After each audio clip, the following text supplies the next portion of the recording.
Parlons de quelques cas particuliers du simplex. Donc, on avait déjà la méthode du simplex pour maximiser une fonction linéaire.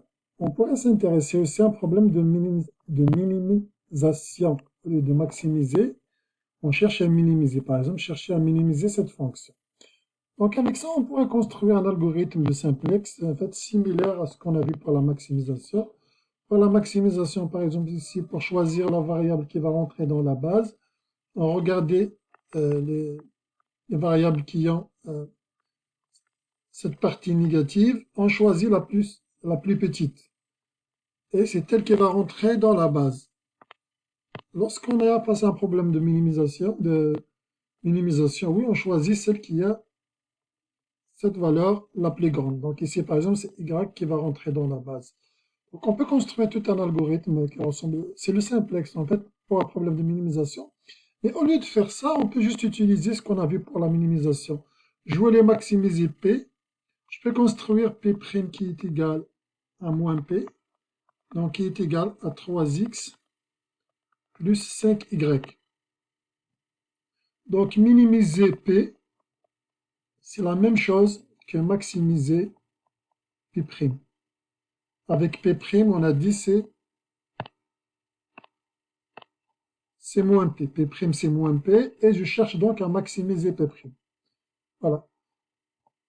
Donc finalement, on peut juste utiliser l'algorithme de tout à l'heure pour le problème de maximisation, sauf qu'à la fin, une fois on a trouvé P', on devrait donner la valeur de P, puisque c'est P qu'on cherche nous à minimiser. P', on vient juste de l'introduire dans l'objectif d'utiliser un algorithme qui fait de la maximisation. Voilà, donc il y a deux manières de répondre. On peut par exemple regarder celui-là.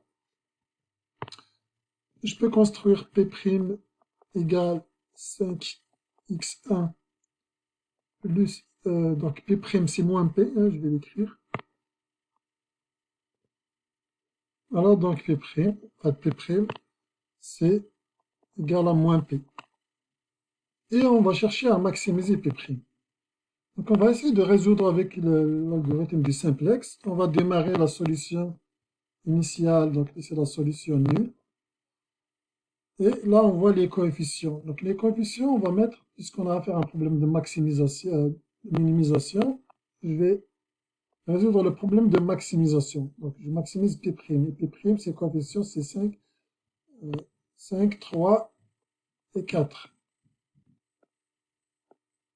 Donc on va marquer les coefficients ici, 5, 3 et 4. Et on va maintenant, on va ici, toutes les contraintes elles sont déjà inscrites ici. On a 3 contraintes, plus les contraintes de non-négativité. Et là, on peut utiliser le solver pour résoudre donc, et on obtient la solution optimale, hein, donc à peu près. On a 51,6, 66. Voilà, donc on obtient ici le maximum, la fonction objective. La solution optimale, elle est là. Donc, malheureusement, on ne peut pas obtenir des solutions jolies de type de fraction, mais on voit que 8,33, c'est 8 et 1 tiers, ce qui nous donne 25 sur 3, 3,33, etc. C'est 3 et 1 tiers, ce qui donne 10 sur 3. En tous les cas, il faut tenir compte qu'on a résolu le problème de maximisation et non pas le problème demandé. Donc on a la solution finalement, la solution optimale. Donc on a la solution optimale ici. Bon, on va dire on aurait pu l'écrire si on souhaite l'écrire de façon un peu plus jolie, 25 sur 3, 10 sur 3 et 0. La solution optimale.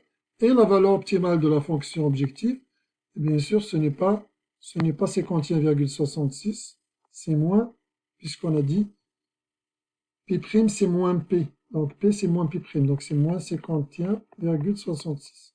Qu'on peut écrire sous la forme 155 sur 3, si on veut écrire sous la forme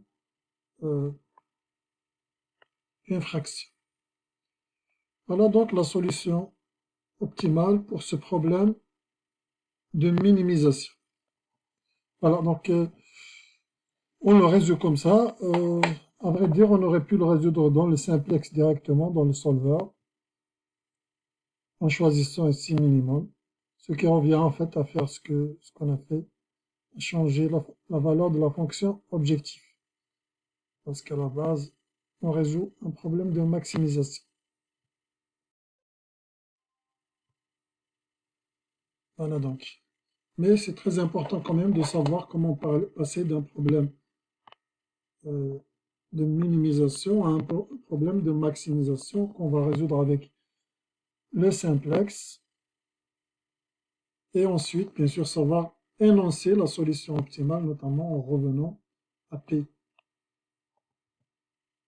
Problème de minimisation qui nous intéressait au début.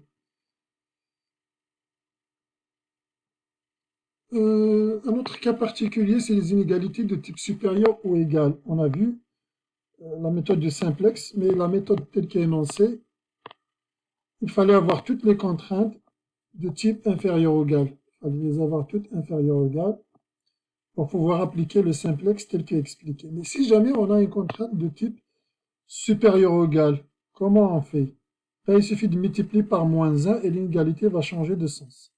Exemple, si j'ai l'inéquation 2x moins 3y supérieur ou égal à 8, je multiplie par moins 1 à gauche et par moins 1 à droite. À gauche, j'obtiens moins 2x plus 3y, à droite, moins 8, et l'inégalité va changer de sens.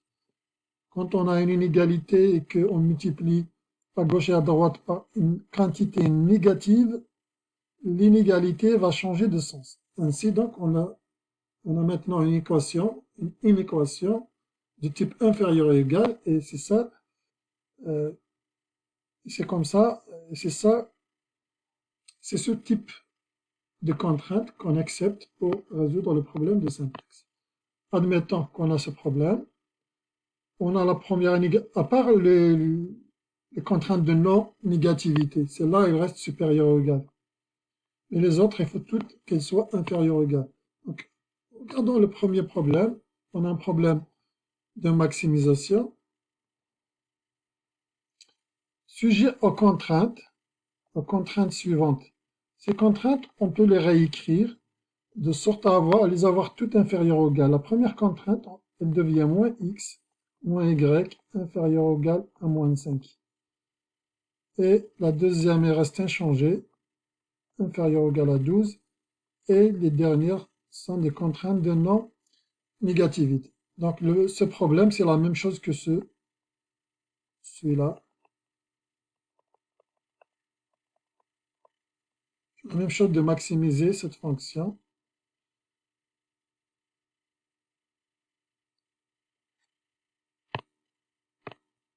Avec maintenant des contraintes qui nous arrangent, c'est-à-dire de type inférieur ou égal, sauf pour la contrainte de non-négativité. Parlons maintenant de la situation où la solution est non réalisable. La solution initiale est non réalisable. Parce qu'on a vu que l'algorithme de simplex quand même, on démarrait d'un sommet qui lui-même est une solution admissible, réalisable, et puis on se déplace dans le polygone jusqu'à obtenir une meilleure solution, jusqu'à obtenir la solution optimale. Et souvent, on démarrait de 0,0 comme solution réalisable. Mais si on démarre à l'avant d'une solution qui n'est pas réalisable, une solution quelconque, on ne sait pas comment ça va se comporter l'algorithme, comment il va se comporter. Donc il peut y arriver que notre 0,0 ne fait pas partie du domaine. Donc n'est pas une solution réalisable. On ne va pas essayer comme ça. Si on a un graphe, oui, on peut savoir quelle solution réalisable initiale avec laquelle on va démarrer l'algorithme. Et quand on n'a pas un graphique, on ne le sait pas. Qu'est-ce qu'on fait dans ce cas-là? Donc regardons très bien, par exemple, cet exemple dans lequel la solution 0,0 n'est peut-être pas une solution réalisable. Ainsi, clairement, si on commence par la solution 0,0 ici, est-ce qu'il est réalisable? On remplace par 0, on voit déjà la première contrainte n'est pas vérifiée. Donc la solution 0,0 de départ n'est pas réalisable. Si on souhaite résoudre avec le simplex, en écrivant le premier tableau, on voit la dernière ligne, il y a des négatifs. Donc, ça suppose qu'il y a une variable qui va rentrer dans la base, notamment celle-là. Mais il y a une quantité négative ici dans la valeur b. Ça veut dire que la solution actuellement n'est pas réalisable. La solution déjà initiale E1 égale moins 5 n'est pas réalisable puisque cela suppose la contrainte, la variable d'écart positive, la variable d'écart de négative, positive aussi, x, y aussi. Donc, la solution de départ déjà, x égale 0, y égale 0, et donc aussi E1 égale moins 5 et E2 égale 12, n'est pas une solution réalisable. Voilà, donc à vrai dire, donc on a un problème ici. Donc comment résoudre le problème, vu que le simplex doit toujours démarrer avec une solution réalisable? Ici, pour résoudre le problème, en fait, on passe par la méthode, ce qu'on appelle la méthode dual, le dual du simplex, qui consiste à faire sortir d'abord, on ne veut pas avoir des valeurs négatives ici, donc on veut commencer par une solution réalisable pour le simplex.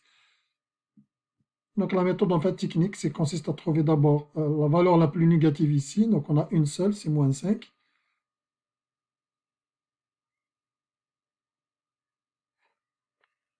Donc en quelque sorte, la variable de sortie, la variable qui va sortir de la base, c'est la variable E1. Ensuite, on doit savoir quelle variable va rentrer dans la base. Pour chercher quelle variable il va rentrer dans la base, donc on a vu ici que E1, c'est celle qui va sortir. On doit diviser donc la ligne P sur cette ligne, la ligne pivot. Et donc on va diviser tous les éléments négatifs, moins 5 sur moins 1, moins 3 sur moins 1. On va prendre la valeur, la plus grande valeur. Moins 5 sur moins 1, ça donne 5. Moins 3 sur moins 1, ça donne 3. Donc c'est x qui doit rentrer. Donc x doit rentrer dans la base. Et E1 va sortir. C'est ça qu'on appelle donc la méthode dual. Ainsi, par exemple, si on applique cette méthode, à la deuxième étape, on voit x, il est rentré dans la base, sa valeur c'est 5. Maintenant, on a une solution réalisable. Donc, on a la valeur de P, c'est 25. Mais on a toujours donc une valeur négative ici pour moins 5. Pour E1. Donc, E1, c'est moins 5. Donc, on peut continuer encore l'algorithme de simplex. Donc là, on a une solution réalisable de départ. La solution réalisable, c'est x égale 5, y égale 0.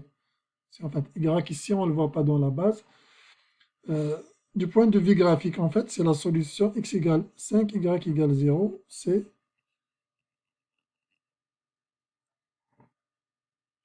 Voilà, donc c'est la solution quelque part ici.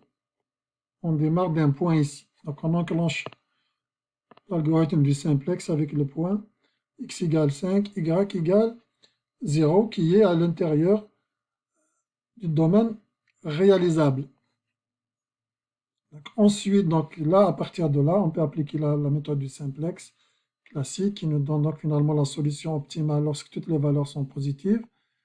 Et donc on a ici par exemple la valeur optimale de P c'est 60 et la solution optimale finalement c'est x égale 12.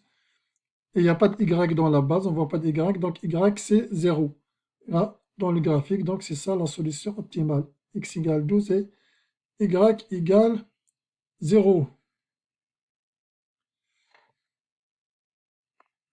Donc avec le solver, la méthode dual est également programmée. Donc si on démarre avec une solution non réalisable, c'est bien géré. L'algorithme dual est enclenché avant le simplex.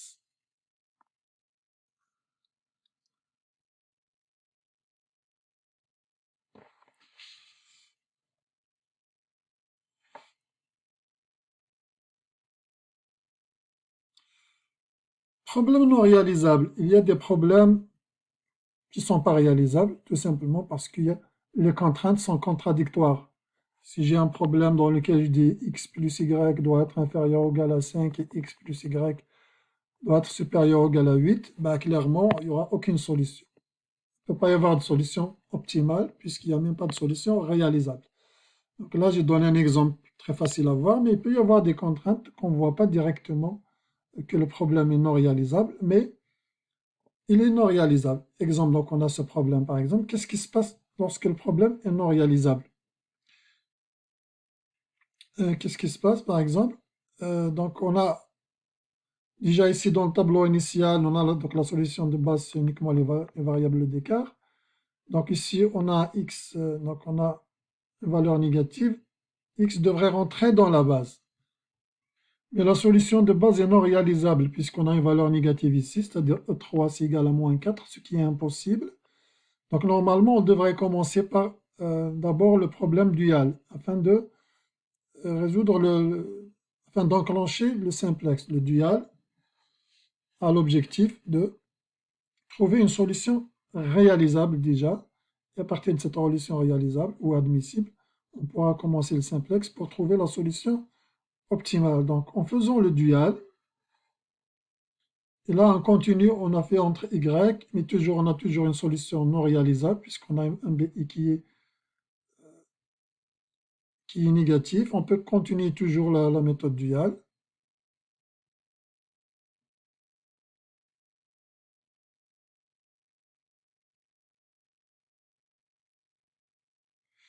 Donc maintenant, euh, à cette étape, la variable qui devrait sortir de la base, c'est E2, puisqu'on a un BI négatif. Or, toute la ligne, elle est positive. Toute la ligne, elle est positive. Donc, il est impossible de trouver une variable qui devrait rentrer dans cette base, parce que la variable qui devrait rentrer, on divise donc cette ligne. Sur cette ligne, on divise les quantités qui sont négatives et on va les comparer entre elles. Mais comme toute la ligne est positive, donc il est impossible, il n'y en a pas une variable qui doit rentrer. La variable qui devrait sortir pour la solution réalisable, c'est celle-là, puisqu'il y en a moins 5, c'est négatif. Et c'est le plus négatif, le plus petit. Parmi tous les négatifs, il y en a un seul. Mais il n'y a aucune qui devrait rentrer. Ce que veut dire, en fait, c'est qu'il n'y a pas de solution réalisable. On n'arrive pas à trouver une solution admissible. Et graphiquement, ça veut dire que les contraintes sont contradictoires. Il n'y a pas une région dans l'espace. Il n'y a pas une région qui satisfait toutes les contraintes. Donc, on a la première région, elle est là. La deuxième, elle est là. Donc, entre là, c'est bon.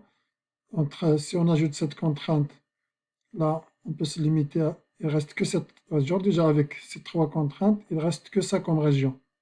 Si on ajoute celle-là, donc il va rester celle-là, on est correct, toujours correct. Mais il y a une autre contrainte ici qui est contradictoire avec les trois autres. Cette contrainte qui nous dit que c'est cette zone de l'espace. Ce qui n'est pas possible. Ça veut dire que l'ensemble des domaines admissibles, il est vide. Il n'y a pas une seule solution admissible et donc il ne peut pas y avoir de solution optimale. Bien sûr, on n'a pas toujours la possibilité de tracer des graphiques pour voir graphiquement qu'il n'y a pas de solution réalisable. Mais heureusement que l'algorithme de simplex, ou la méthode dual également, nous permet de voir ça et c'est déjà fait dans le solver. Un autre type de situation, c'est le problème non borné, où, par exemple, max, il n'y a pas de max, P peut aller vers l'infini. Admettons, on a un domaine de ce type. Admettons, on a un domaine réalisable de ce type, donc qui est un domaine non borné,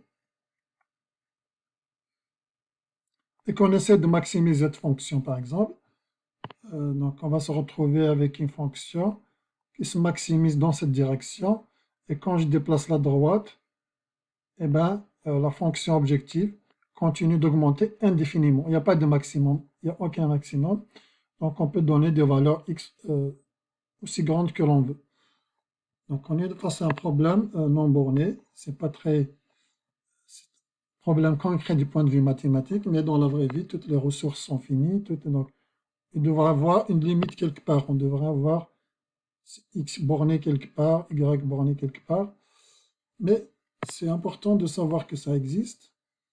Les problèmes non bornés. Qu'est-ce qui se passe si on applique la méthode du simplex à un problème non borné?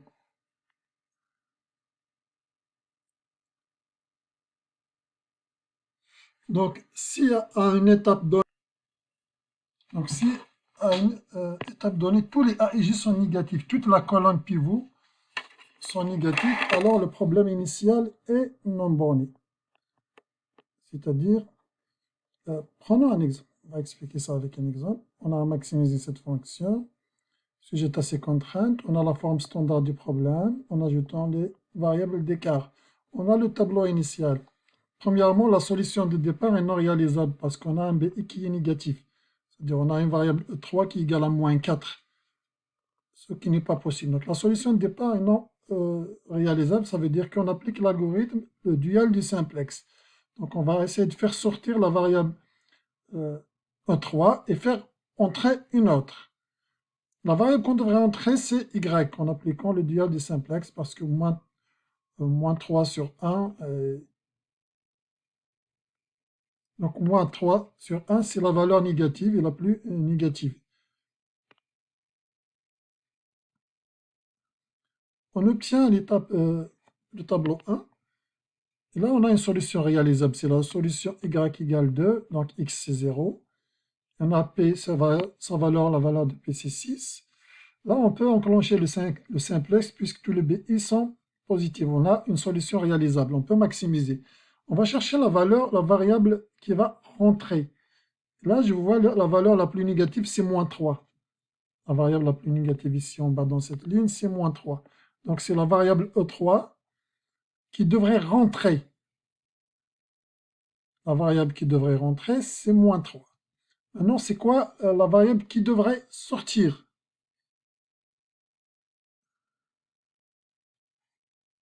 Maintenant, quelle est la variable de sortie? La variable de sortie, on va diviser, donc c'est BI sur, donc on va à cette colonne, on va diviser sur les A et J de cette colonne, mais seulement les positifs. Donc a priori, il y en a un seul. Donc la variable qui va sortir, c'est E2. On voit que E3 va entrer, E2 va sortir. Donc on applique la méthode du simplex, et on obtient le tableau 2. Dans le tableau 2, tous les BI sont positifs, il n'y a pas de problème, on a une solution réalisable, et on a maintenant, ici, dans la dernière colonne, on a les valeurs négatives. Donc, x devrait être une variable qui va rentrer pour améliorer la fonction p. Or, quelle variable va sortir? Pour savoir quelle variable va sortir entre 1, E2 et Y, on divise les BI sur tous les AIJ positifs. Comme on a fait ici, on a divisé sur les AIJ positifs.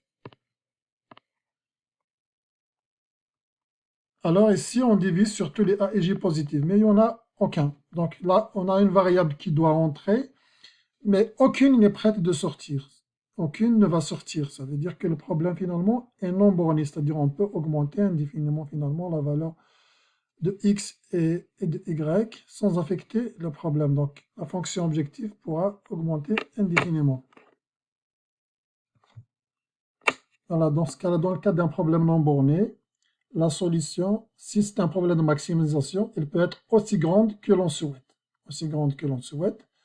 Et si c'est un problème de minimisation, c'est-à-dire la solution va être aussi petite que l'on souhaite aussi, si jamais on est face à un problème de minimisation.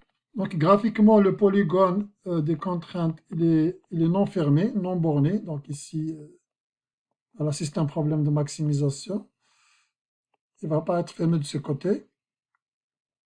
Donc ce n'est pas tout à fait un polygone d'ailleurs.